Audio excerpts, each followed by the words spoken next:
recuerdos y canciones. Ya comienza Literatura al Margen. Un podcast de la HJCK, dirigido y presentado por Camila Willes.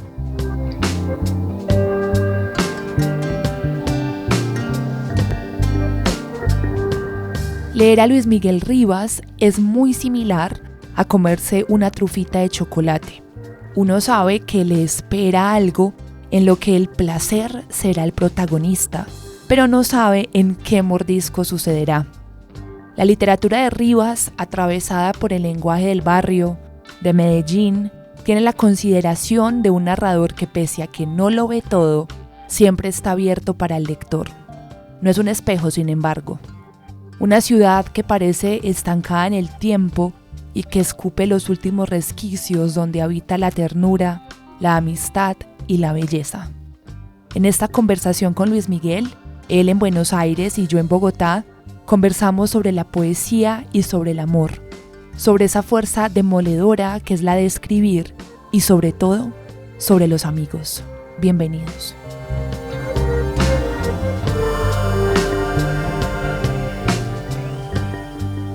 Bueno, Luis Miguel, bienvenido a Literatura al Margen de la HJCK. Gracias, Camila, no, muy contento de estar acá conversando, por fin. Por fin, ¿cierto, Luis Miguel? Luis Miguel, yo quiero empezar esta conversación literalmente por el principio, y es que yo tengo la duda de cómo llegaste vos a la escritura, cómo te convertiste en escritor. Pues, Camila, eso es como yo creo que es un modo de ser, ¿cierto? De todas las personas somos expresivas, pero hay un tipo de personas que necesitan como enfatizar más ese aspecto y dedicarle más energía y tiempo a eso, no es ni siquiera como un propósito, ¿cierto? Yo creo que como una especie de necesidad que se va como aumentando con el tiempo. Al principio pues simplemente escribía como cositas sueltas que se me ocurrían. Bueno, y creo que también viene siempre de leer, de haber empezado a leer.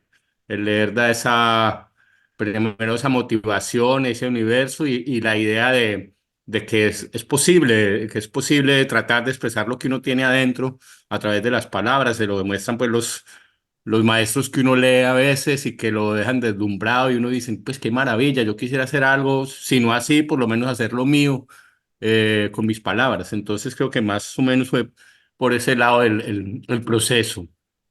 A mí me parece, Luis Miguel, siempre que te he leído, y es que es como una escritura también muy intuitiva, ¿no? Por eso siempre como que raya diferentes géneros, nunca termina de ser poesía en prosa, pero tampoco es un cuento convencional. Entonces es como una escritura de intuiciones, ¿no? Sí, sí, sí. Mira, para mí el trabajo de escritura es un trabajo espiritual que intelectual, ¿cierto? Más de lo que acabas de decir, de sensaciones, de percepciones, de recuerdos, de imágenes que uno no sabe por qué se le quedaron en la cabeza, pero el hecho de que se hayan quedado es porque hay todo como un mecanismo significativo y uno lo que trata es de volver a traer esa imagen y tratar de desmembrarla, a ver qué es lo que lo impactó tanto a uno o lo marcó tanto. Entonces, sí, todo eso es un proceso intuitivo. Obviamente ya en el proceso ya de escritura, en el hacer, ya hay un trabajo técnico, un trabajo también de reflexión. También no excluye, digamos, una reflexión intelectual sobre ciertos temas, pero fundamentalmente es algo intuitivo. Luis Miguel, a mí me gustaría que abordáramos, hay como dos tópicos que yo cuando te leo encuentro y que me gustan mucho, y es incluso en el cuento que le da título a Los amigos míos se viven muriendo, hay una frase que lo condensa bien, y una es como el deseo, o sea, las ganas, la gana de algo, y otra el miedo. Y digamos que pues yo no crecí, yo nací en los noventas, pero pues soy antioqueña, soy pues de Río Negro, Antioquia, y sé cómo estamos reinados los antioqueños por esos dos grandes pilares, el deseo y el miedo. Sí, pues digamos en nuestra cultura, por nuestra historia, por nuestra circunstancia humana, un personaje que quiere algo, pero se encuentra con obstáculos para solucionarlo. En nuestro caso, pues entonces, como te decía, es el miedo y también tiene que ver con lo que decías ahora, aparte de una mirada intuitiva o de unas percepciones. individuales de que he visto por el miedo o por otras circunstancias. Entonces, creo que al plasmarlos, al escribirlos, a convertirlos en una parábola, en una historia, se vuelven un poco universales, digamos, ¿cierto? Por eso otra persona de otra cultura o de otra generación puede leer ese anhelo irrealizado y a veces irrealizable, ¿cierto? Que es un poco también el asunto más profundo, siempre es irrealizable. Y cuando lo realizamos, digamos, entre comillas, mmm, está el otro miedo a proteger lo que logramos y eso que logramos tampoco nunca permanece. Entonces siempre estamos en un constante anhelar y desear y un temor a perder lo que logramos y lo hicimos y lo pudimos lograr, ¿cierto? Si hay una cosa que yo creo que nos diferencia, o sea, como que nos caracteriza a todos los seres humanos, Luis Miguel, es como el deseo de pertenecer a algo, pertenecer a una gallada de amigos, Ujú. pertenecer a un pueblo, a una identidad. Pero cuando vos escribís, que escribís como con un diccionario, que ahorita lo conversaremos más, como un diccionario íntimo, uno se siente que pertenece a ese grupo de personas que está leyendo, ¿no? Esta idea de pertenecer me gustaría que la habláramos mejor, sobre todo porque, bueno, vos sos de Cartago, pero creces en Medellín, perteneces a Antioquia y quisiera que abordáramos eso. Qué bueno, gracias por esa pregunta y creo que en realidad muchos de los personajes de las historias que he escrito son gente que no pertenece y anhela esa pertenencia y entonces también es algo que lo que acabas de decir, que todos tenemos de alguna manera ese anhelo que todos tenemos, entonces casi que es un conjunto de gente que no pertenece y el identificarse en eso hace que en realidad pertenezcan a eso, ¿cierto? Me acuerdo mucho de una frase de Marcel Proust que habla de una familia, dice la magnífica y lamentable familia de los nerviosos. Creo que es un poco también ese universo o esa familia de muchos de los personajes que hay en lo que yo he escrito.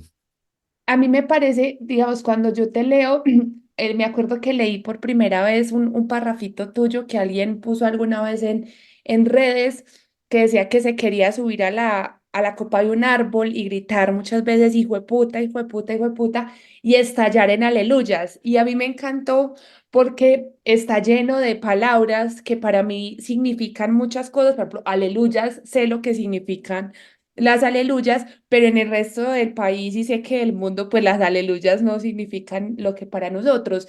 Y eso convierte tus textos casi que en un diccionario íntimo para unas personas y en un diccionario colectivo o externo para otras personas. Y yo creo que pues eso es deliberado, ¿no? Seguir escribiendo con las palabras que al menos una población solamente reconoce, pues se hace de una forma deliberada, ¿no? Sí, y en un momento tuve, digamos, el temor de muchas de las cosas, que muchas de las cosas que se escribieran, por ejemplo, la novela La más grande del muerto, en un momento pensé que quizás no se iba a entender sino en Antioquia o en Envigado o en Medellín. Y me planteé ese problema, digamos, pero finalmente me di cuenta que ese universo estaba hecho por el lenguaje, que nosotros somos sobre todo lenguaje y que la manera de contar ese drama particular de esos chicos o de muchas de las cosas que cuento está cruzada por la manera en que nosotros lo decimos, ¿cierto? Es muy distinto decir que sos un huevón a que sos un boludo, por ejemplo, ¿cierto? Aunque digamos en términos generales podría ser un sinónimo, pero de acuerdo a la cultura en que estés tiene otras connotaciones muy concretas, muy específicas, incluso en la sonoridad de las palabras. Entonces, en un momento decidí que ese era el universo, que no había otra manera de contar eso y entonces después he visto las lecturas que se han hecho de tanto de la novela como de otros textos míos en otras culturas, pues aquí en Argentina, en España, en Perú, en Ecuador, por ejemplo, y muchos lectores me han dicho que claro, que están atrapados en ese universo, que entienden toda la historia y que las palabras específicas que no alcanzan a comprender las deducen por el contexto, ¿cierto? O algunos las buscan o simplemente el contexto. Y también me di cuenta cuando estaba esa duda de que yo he leído también mucha literatura de otras culturas escrita con el lenguaje de esas culturas y yo lo que he tenido que hacer es acomodarme a ese código, investigar cosas de ese código que de pronto no conocía o a veces lo mismo que me han dicho mis lectores, por el mismo contexto y la fuerza que lleva la historia, yo hasta comprendo el significado de palabras de las cuales no conocía, ¿cierto? Comprendo que Claro. el personaje diga eso de acuerdo a la entonación y de acuerdo a la circunstancia dramática. Entonces, sin embargo, yo también he hecho, a veces he explorado, por ejemplo, en el libro de Malabarista Nervioso, quise explorar otros lenguajes, ¿cierto? Ya no el lenguaje coloquial y quería contar universos que yo no conocía, que no estaban, que no partían, el referente directo no partía de la experiencia, sino de un mundo imaginativo, un mundo que no existía y entonces que requería otro, un lenguaje, digamos, no propiamente más neutro, pues, pero sí un lenguaje que no fuera tan particular de una cultura en específico. Hay una sensación que yo tengo y es que siempre es como una narración en presente, o sea, como la primera persona y siempre está, pese a que está contando recuerdos en algún momento, es como si estuviéramos caminando por alguna parte de Medellín, de la playa, y me estuviera narrando en presente. Me gusta esa sensación de la narración en presente, Luis Miguel. Sí, mira, tampoco es como, digamos, muy deliberado esas decisiones. A mí en realidad la tercera persona también me gusta y hay algunos textos o historias como que necesitan la tercera persona, pero la primera persona sobre todo para historias que nacen de contextos que conozco, en los que viví, me permiten como un tono más genuino, un tono más genuino en la narración y me permiten también que el narrador no tenga que cargarla con la responsabilidad de contar todo, sino contar exclusivamente lo que alcanza a ver. Y un poco como pasa en Era más grande el muerto, lo que no alcanza a ver, pero que es importante para el contexto, lo ha escuchado de historias de otros, entonces repite esas historias de otros. Y tal vez la narración en presente es porque supongo que quiero o hay alguna predisposición en uno de sentarse a escribir como si estuviera sentado en una esquina con un amigo contándole una historia en este momento, así estés hablando del pasado, que estuvieras en este presente contándole a alguien algo, entonces creo que puede ser ese un poco el mecanismo de algunos de los textos pues que en los que utilizo la primera persona. ¿Por qué sientes, Luis Miguel, que es tan importante esa sensación como de contar la historia, como, o sea, como entre amigos? Es decir, como los libros, los cuentos que uno lee de voz, las crónicas, es casi que la sensación de estar hablando con un amigo. Sí, yo creo que es una búsqueda que tiene, yo creo que toda la gente que escribe o quiere escribir literatura y es hacer algo vivencial, ¿cierto? Como que el sueño de uno tal vez no es crear personajes, sino personas, ¿cierto? Que se sientan las personas. Entonces, tal vez ese tono coloquial, tal vez esa circunstancia de estar conversando con alguien. Tal vez el hecho de que cuando vos estás hablando con un amigo no tenés pretensión de hacer elaboraciones literarias ni floribundios retóricos, sino simplemente contar la historia como pasada por tu sensibilidad.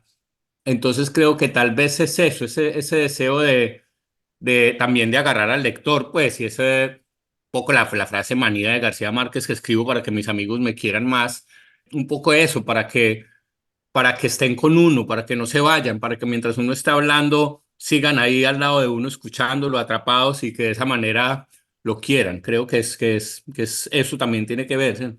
Mira que cuando yo siempre he pensado que hay una como una melancolía antioqueña muy arraigada. Somos como personas muy melancólicas que nos gustan los recuerdos, que nos gusta la nostalgia, el pasado. Y pese a que nuestro pasado fue un pasado tan violento y que uno se extraña muchas veces de cómo los papás de uno sobrevivieron o cómo sobrevivimos todos en general, existe también esa nostalgia de cómo se generaban relaciones íntimas con amigos o con la familia en ese entonces, como que hay una doble cara de gracias a Dios sobrevivimos, pero también esa época tuvo estas y estas cosas que nos recuerdan que somos antioqueños o que somos este tipo de personas. Y en los libros, o sobre todo en estos cuentos de los amigos míos se vienen muriendo, yo siento esa melancolía como fue pucha, el pasado que me dejó, o sea, unos amigos que ya no tengo, ¿por qué me empeño en tener amigos si esta ciudad me recalca que no puedo tenerlos? Y quisiera que habláramos de eso, Luis Miguel, como de esa doble vía de hay que salir adelante, digamos, todo el mundo avanza, pero cómo estar igual anclados al pasado. Sí, mira, creo que hay hay una insatisfacción con el presente y el presente realmente no es que sea venturoso, digamos, ¿cierto? Y lindo. Entonces, todos tendemos un poco a buscar o inventarnos un tiempo en que todo fue mejor y mitificamos el pasado, ¿cierto? Mitificamos ese momento en que si lo fuéramos a ver, no seríamos, si lo viéramos objetivamente, nos daríamos cuenta que en realidad tampoco fuimos tan felices. Yo me acuerdo de un cuento de Marco Tulio Aguilera Garramuño muy lindo, que se llama El juego de los tiempos prestados. Y hay una parte en que un personaje dice, eso es lo terrible del presente, que visto desde el futuro siempre nos parece más bello que lo que fue. Y nos parece que, y creemos que un retorno al pasado, un imposible retorno al pasado nos haría felices, como si no nos fuera suficiente vivir una sola vez, un mismo instante. Entonces creo que es un poco también esa tendencia a la nostalgia, a la melancolía, pero tratando de inventarse una felicidad que no tuvimos y que no tenemos ahora, ¿cierto? O no sé qué si no tuvimos, a rescatar los destellos de felicidad que hubo, ¿cierto? Y creo que también más al fondo es un deseo de darnos cuenta de que en la base de la vida, a pesar de las contrariedades, de los problemas, de la violencia, en la base de la vida hay una vibración bonita, ¿cierto? Y esa vibración bonita, yo creo que la amistad es una de las circunstancias humanas donde más se presenta esa instancia en la que uno no es juzgado, donde se siente acogido, ¿cierto? Donde se siente protegido, donde se siente con la posibilidad de ser uno mismo. Entonces creo que es eso también, por eso un poco también, yo creo que hay mucho, se cruza mucho en muchas de las cosas que he escrito, ese pasado y la amistad, también a veces es la búsqueda de la amistad, ¿cierto? Realmente, por ejemplo, en el cuento de los amigos míos se ido muriendo, lo que hay es un personaje que está buscando con quién comunicarse. Y creo que en muchas de las cosas que he escrito, de cuentos y incluso en la novela, lo que hay es una búsqueda de alguien con quien sentirse uno, de alguien con quien con lograr la comunicación, la vibración de la comunicación, ¿cierto? Sí, a mí me parece tremendo y es porque es el lazo de la amistad lo que más nos permite, claro, está el amor y la familia y tal, pero los amigos son como ese espacio que nos permite la conversación, ¿no? Como que la conversación termina siendo ese gran tesoro que en el futuro uno generalmente como magnifica, ¿no? Como que uno dice, Ujú. no, cuando fuimos a Melgar pasamos una chimba, pero es porque estaba con estas personas. O sea, como que Ah, la amistad sí logra que en el futuro se magnifiquen ciertas conversaciones y eso a mí me gusta de tus textos, Luis Miguel, y es la importancia de la conversación. Incluso cuando no hay diálogos explícitos, el texto siempre ofrece una conversación. sí, sí, no lo había pensado en esos términos, pero sabes que sí. Y que tiene que ver con lo que te acabo de decir, que es el anhelo de comunicación y la búsqueda de esos momentos donde lo hubo. Comunicación no solamente como un emisor y un receptor y un canal y unos datos que llegan de un lugar a otro, sino una comunión. Creo que es eso.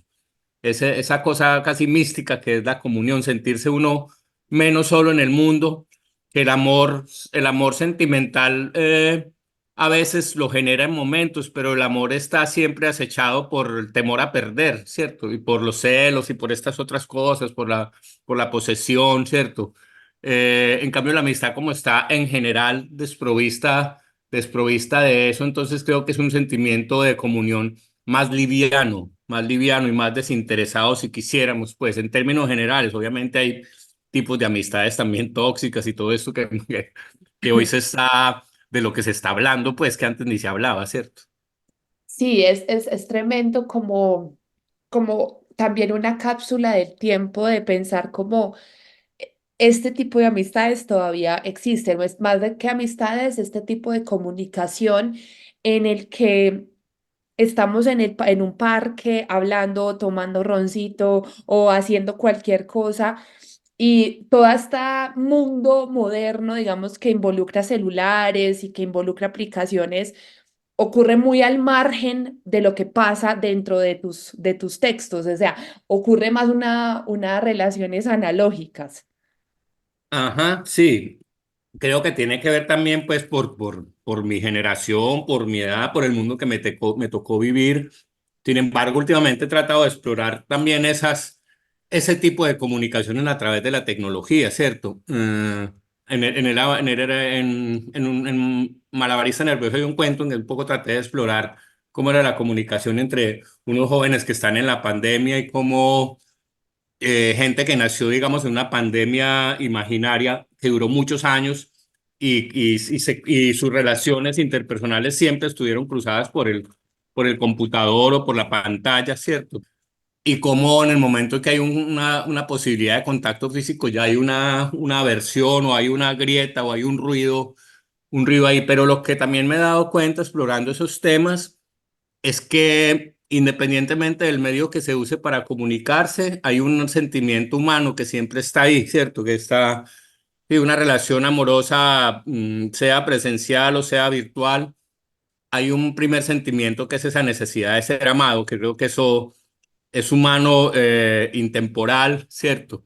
Total. Y cruza cualquier otro medio en que, ahora, ya el medio a través del cual se establezca la tecnología puede intervenir y modificar ese sentimiento o la realización de ese sentimiento, pero la necesidad, el sentimiento inicial siempre es ese mismo sentimiento humano de ser querido. Yo creo que todo lo que queremos es, todo ser humano es, en realidad lo que busca es la felicidad, incluso el más perverso y el más criminal lo que está buscando es tratar de ser feliz por maneras torpes, ¿cierto? A través de medios torpes, pero en últimas es ese anhelo de realización, de ser feliz y entre ese ser feliz está el ser amado, ¿cierto? El ser querido.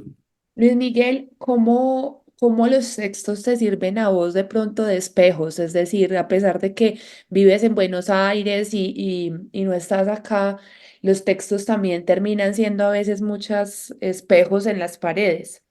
Sí, pues bueno, metafóricamente y también como casi literalmente, ¿cierto? Escribir es verse. Yo creo que escribir es mirarse en un espejo, digamos, la imagen más básica inicial es pararse frente a un espejo físico y mirarse. Bueno, Borges exploró mucho esa cosa metafísica que hay detrás del reflejo, ¿cierto? Y de lo que es la imagen de uno, ¿cierto? Pero de todas maneras, escribir es pararse y mirarse uno, como una frase de Roque Dalton que decía, es mirarse en el espejo con su cara de santón farsante y el calzoncillo roto. Entonces creo que es un poco escribir es eso, pues.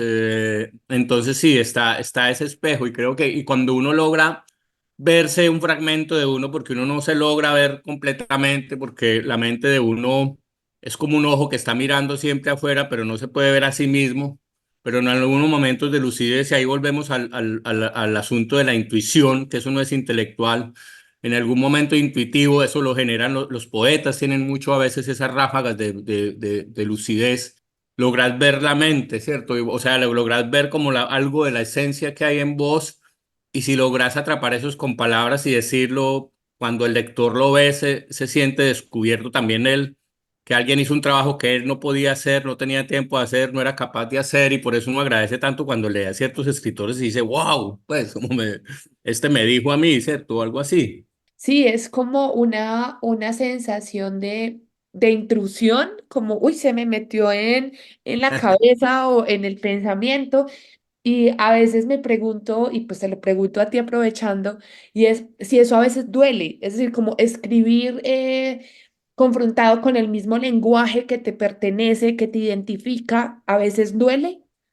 Sí, yo creo que pues todo proceso de autoconocimiento implica como un descascararse, ¿cierto? Y yo creo que, pues no en términos generales de la escritura, cada escritor como que tiene sus propias lógicas y en mi caso personal puedo decir que hay momentos en que he visto cosas muy malucas mías y precisamente me he dado cuenta que a veces cuando estoy escribiendo algo y voy en una cosa que me parece muy maluca, como que no, si vale la pena decir esto o me estoy exponiendo, bueno, no sé, por ese tipo de preguntas o hay algo, me he dado cuenta que precisamente esos momentos es donde hay algo que es importante, ¿cierto? Y es algo, hay algo que es importante a lo que tal vez no había accedido, a lo que tal vez le estoy sacando el cuerpo, a lo que tal vez, para lo que tal vez necesito una cierta audacia interior para verlo y contarlo, verlo en mí antes de exponerlo. Y no se trata solamente como de hacer un exhibicionismo personal, que también es muy fácil, pues como escribir Claro. mostrando mis defectos, no sé, tengo tales vicios, no sé qué, ¿cierto? Soy mezquino, soy... porque también es otra manera de encubrirse. Yo creo que es otra, es más, es más, es más distinto. No sé si la palabra es más profundo, pero es más complejo, requiere más detenimiento y es tratar de tener una mirada de quién es uno, ¿cierto? No, no siendo el que uno es el gigante de sus sueños ni el enano de sus temores, sino como con la estatura que uno tiene, tratar de llegar a eso, ¿cierto? Claro, claro. Luis Miguel, nosotros tenemos una sección acá en Literatura al Margen y es que le pedimos a nuestros invitados que nos hablen de una canción, cualquiera que sea, y que les guste, nosotros la ponemos acá en el podcast y nos cuentan ustedes la historia. Entonces, sé que te cogí a quemarropa, pero que me contes cualquier canción de la que tengas una historia o que contes algo. A ver, yo pienso, a mí me gusta mucho la música que llaman de peluquería, música de planchar. Me encanta. Mi mamá es Eh, peluquera. ¿Cómo? Mi mamá es peluquera, entonces me encantan. No, yo soy fan, pues, y mi educación sentimental está cruzada por Camilo Sesto, Leodán, Sandro, etcétera. Pero hay una que canta José Vélez, espérate que es que se me fue en este momento, como tengo que decirla ya, y ahorita nada menos me acordé de ella, y me gusta mucho porque expresa ese un momento. A mí me gustan mucho las canciones de despecho noble, que no son las canciones de despecho agrediendo al que se fue, sino un poco deseándole bien, y ahí también hay una ironía debajo, ¿cierto? Claro. Como ciertas rancheras de José Alfredo Jiménez, cuántas luces dejaste encendidas, yo no sé cómo voy a apagarlas, pero a ver que se me fue la música. Procuro olvidarte, siguiendo la ruta de un pájaro herido. Procuro alejarme de aquellos lugares donde nos quisimos. Me enredo en amores, sin ganas ni Si uno fuerzas escribe de volver para que los amigos lo quieran, como bien lo ha mencionado García Márquez y lo hemos repetido muchas veces nosotros, ¿para quién más escribes vos, Luis Miguel? ¿Escribís para vos? ¿Escribís para los lectores? ¿Escribís los libros que te hubiera gustado escribir? O sea, que hubieras gustado leer de otros autores. Mira, en estos días, unos amigos que son actores muy famosos, muy conocidos, están montando una obra y me estaban contando el proceso del montaje de su nueva obra. Entonces está todo el proceso, pues, normal de la construcción de una obra teatral, que es el trabajo de mesa, el aprendizaje del texto, luego ya el trabajo en el escenario. Entonces me contaron que estaban en un momento ensayando la obra, ya la puesta en escena, los movimientos y todo eso, ya la tenían memorizada y todo eso, y en un momento me dijo ella, empezó a sentir el público dentro del ensayo. Entonces, como que ya ahí, yo cuando él ya me contó eso, yo dije, claro, el teatro está hecho de los actores, de la puesta en escena, del escenario, pero el público es una parte fundamental. Entonces, en ese momento en que ella ya empezó a verlo sin que estuviera, sin proponérselos, porque la obra ya empezó a agarrar tanto cuerpo, ya está, ya son seres vivos, que creo que solamente entró la persona que faltaba, que era el público. Entonces, me puse a pensar con respecto a esa anécdota, me quedó como vibrando y pensé si en el escribir uno, hay un momento en que uno ya como que logra verle cuerpo a la historia y logra ver a los personajes y ya los como que los siente, ya. Entonces, en que ahí en ese momento yo soy el público, ¿cierto? Quien escribe es el público y tal vez ese es el lector que uno se imagina, que no es un lector concreto con determinado perfil ni cierta gente, sino que es una sensación de público, ¿cierto? El público es una sensación, es una sensación de alguien que está comprendiendo ese mundo y que se está metiendo en ese mundo. Entonces, pues de ahí podríamos concluir que uno sueña un lector ideal que terminar siendo parte de los personajes o que cuando está leyendo se siente como parte de ese mundo, ¿cierto? Se siente como un chico más o como un hombre más, una mujer más, ¿cierto? Sí. Entonces, creo que es eso. Si pudiéramos viajar en el tiempo, Luis Miguel, vos y yo, y llegáramos donde ese pelado que está leyendo gente muy tesa y dice, esta gente hace esto, bueno, voy a intentar hacer yo lo mío, como lo dijiste al inicio de esta conversación, ¿qué le dirías a ese Luis Miguel de hace años? Eh, pues una frase común, pero me parece tan importante, que crea en su mundo y que se tire al charco, y que no le importe sino decir lo que tenga que decir, y que no quiera ser escritor, que quiera contar esas historias que hay o esa vibración que hay en él, pero que no quiera ser escritor, que no quiera hacer literatura artificiosamente, que trate de ser lo más sincero posible, creo, y que lea bastante, que no desprecie sus bajezas y sus vilezas, sino que las mire y que también vea sus noblezas y sus logros sin arrogancia. Bueno, eso le diría, ya le estoy hablando como un viejito a ese muchachito. Ya le estoy... Luis Miguel, ¿vos te consideras en este momento, o sea, ya el rótulo de escritor en este momento no te molesta tanto? Es que mira, ese tema, en estos días hablando con una amiga, le decía que como que yo no me sentía escritor, entonces me enrostró como que falsa modestia, pues como que era también una película que me estaba haciendo una pose del escritor que dice yo no soy escritor, pero tengo momentos en que me siento escritor, cuando escribo, cuando estoy realmente escribiendo, bueno, pero yo tengo momentos en que también como que no escribo, como que no tengo ideas, pero no me siento, bueno, procrastino, me paso tiempos dedicado a la pernicia. Y cuando empiezo a escribir algo, tampoco me siento escritor porque me es muy difícil empezar una historia cuando ya es empezar, pero no sé, me siento una, no sé si es un creador de mundos, pero una persona que está haciendo un mundo y que está en un mundo y que lo está haciendo a través de palabras. Y a veces incluso cuando está uno en ese momento, ni siquiera se da cuenta que está usando palabras, estás haciendo un mundo. Entonces ahí, bueno, si hubiera que decir, me siento escritor.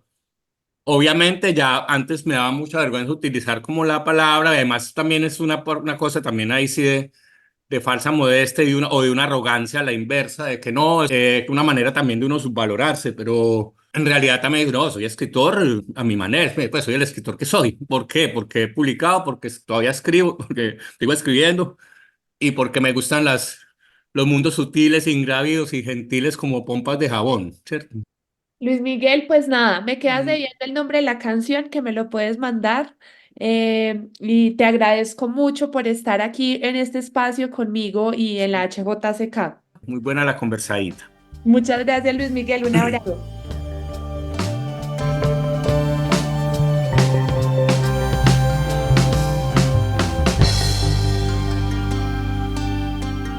Gracias por escuchar Literatura al Margen, un podcast de la HJCK dirigido y presentado por Camila Willes. Síganos en todas las redes sociales como @la HJCK.